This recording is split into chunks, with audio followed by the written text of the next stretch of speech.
అండి, ఎలా ఉన్నారు అందరూ? నేను ఈరోజు బెంగళూరులోని బెంగళూరు ప్యాలెస్ చూద్దామని చెప్పేసి వచ్చాను. సో ఈ వీడియోలో నేను మీకు ఈ బెంగళూరు ప్యాలెస్ టైమింగ్స్ అండ్ ఏ డేస్లో ఓపెన్ చేస్తారు, ఇక్కడున్న ఎలిమెంట్స్ ఏంటి అండ్ ఎంట్రీ ఫీ ఏంటి, సో ఈ డీటెయిల్స్ అన్ని నేను మీకు క్లియర్గా షేర్ చేస్తాను. వీడియోనైతే స్కిప్ చేయకుండా ఎండ్ వరకు చూడండి, చాలా యూస్ఫుల్ ఇన్ఫర్మేషన్. సో ఇక్కడ ఎంట్రీ దగ్గర మనకు టికెట్ కౌంటర్ అయితే ఉంటుంది. ఒక్కొక్క పర్సన్ కి 260 రూపీస్ అయితే ఛార్జ్ చేస్తారనమాట. సో మనం ఆ టికెట్ తీసుకుని ముందుకు రాగానే ఇక్కడ ప్యాలెస్ కి ఎంట్రీ ముందు మనకు ఆ టికెట్ తీసుకుని చెక్ చేసి మనకు ఒక స్టిక్కర్ అయితే ఇస్తారు. సో దాని మీనింగ్ ఏంటంటే మనం టికెట్ కొనుక్కుని ప్యాలెస్ చూడడానికి ఎంటర్ అయ్యామని చెప్పేసి మీనింగ్ అనమాట. అండ్ ఇక్కడ మనకు ప్యాలెస్ చూడడానికి గైడ్స్ అయితే ఎవరు ఉండరు, బట్ ఆడియో గైడ్ అని చెప్పేసి ఇస్తారనమాట.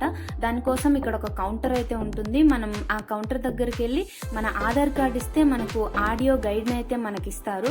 అండ్ ఇది వచ్చేసి ఫ్రీ ఆఫ్ కాస్ట్ అనమాట. ఈ ఆడియో గైడ్ అంటే ఏం లేదండి, ఇది ఒక మొబైల్ ఫోన్ లా ఉంటుంది. దీంట్లో 0 నుంచి 9 వరకు నంబర్స్ అయితే ఉంటాయి.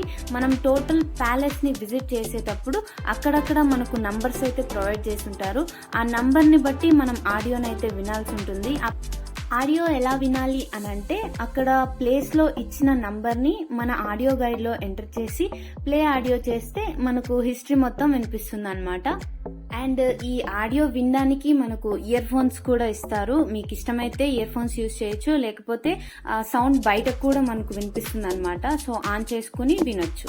అండ్ ఇక్కడ ఒక ఇంపార్టెంట్ థింగ్ ఏంటంటే ఫొటోస్ అండ్ వీడియోస్, కెమెరాస్ ఇవన్నీ కూడా ఇక్కడ ప్రొహిబిటెడ్, అంటే తీయకూడదు. ఫొటోస్ అనేవి, వీడియోస్ అనేవి తీయకూడదు. బట్ నేను మీకోసం ఈ ఇన్ఫర్మేషన్ షేర్ చేద్దామని చెప్పేసి చాలా కష్టపడి ఈ వీడియోస్ అయితే తీశాను. ఈ బిల్డింగ్ మొత్తం ఒక 1 ఎకర్ స్ప్రెడ్ అయి ఉందని చెప్పేసి చెప్పారు మాకైతే అక్కడ ఉన్న వాళ్ళు.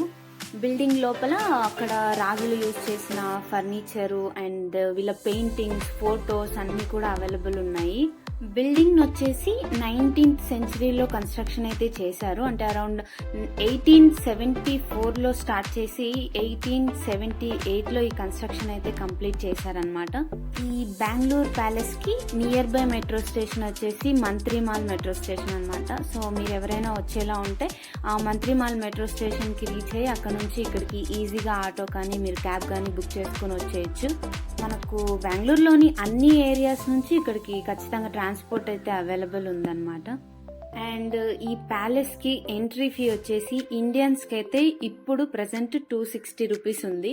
అండ్ ఫారినర్స్ కి అయితే అరౌండ్ 500 అనమాట. అంటే 460 రూపీస్ నుంచి 500 వరకు కూడా ఛార్జ్ చేస్తున్నారు వీళ్ళు. నేనైతే ఇది కొంచెం ఎక్స్పెన్సివ్ అనే చెప్తాను. కాకపోతే మన హిస్టరీ గురించి మరి చూడాలి, తెలుసుకోవాలి అనుకుంటే ఆ మాత్రం స్పేర్ చేయాల్సి ఉంటుంది. అండ్ ఇక్కడ రాజులు వచ్చేసి 2013 వరకు కూడా ఉన్నారంట. అండ్ వాళ్ళు ఇక్కడ గేమ్స్ ఆడుకోవడానికి ఒక ఏరియా కూడా లోపల బిల్డింగ్ లో ఉంది. అండ్ వీళ్ళు యూజ్ చేసిన క్లోత్స్ అన్ని కూడా ఇక్కడ లోపల ఉన్నాయి. వాళ్ళ డైనింగ్ ఏరియాస్, అక్కడున్న వెసెల్స్ అవన్నీ కూడా ఇక్కడ క్లియర్ గా మనం చూడొచ్చు. అండ్ దాంతో పాటు ఈ బిల్డింగ్ లో ఉన్న స్టేర్స్ అనేవి రెడ్ శాండిల్వుడ్ తో చేశారని చెప్పేసి ఆడియోలో ఉందన్నమాట. అండ్ మీరు ఫ్రెండ్స్ అండ్ ఫ్యామిలీతో ఈ ప్యాలెస్ని అయితే విజిట్ చేయొచ్చు. అండ్ మీరు ఈ ప్లేస్ని ట్యూస్డే నుంచి సండే వరకు ఎప్పుడైనా విజిట్ చేయొచ్చు. అంటే మండే మాత్రం ఇక్కడ హాలిడే, ఇక్కడ ప్యాలెస్ అయితే క్లోజ్ చేస్తారు. అండ్ దాంతోపాటు మీకు ఇంకొక ఇంపార్టెంట్ విషయం ఏం చెప్పాలి అని అంటే ఏదైనా ప్రైవేట్ ఈవెంట్స్ ఇక్కడ జరుగుతున్నప్పుడు కూడా ఇక్కడ ప్యాలెస్లోకి ఎంట్రీ అయితే ఉండదు. టైమింగ్స్ వచ్చేసి మార్నింగ్ 10 నుంచి ఈవినింగ్ 5:30 వరకు ఉంటుందన్నమాట. అండ్ ప్యాలెస్ బయట నుంచి వ్యూ అయితే ఇలా ఉంటుంది. అండ్ ప్యాలెస్ అవుట్ సైడ్ మనకు ఒక చిన్న పార్క్ లాగా ఒక ప్లేస్ అయితే ఉంటుంది, అక్కడ కూడా మనం టైం స్పెండ్ చేయొచ్చు.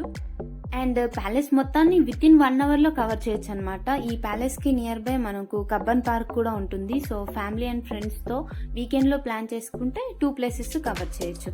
ఇన్ఫర్మేషన్ హెల్ప్ అవుతుంది అనుకుంటున్నాను. Thank you for watching.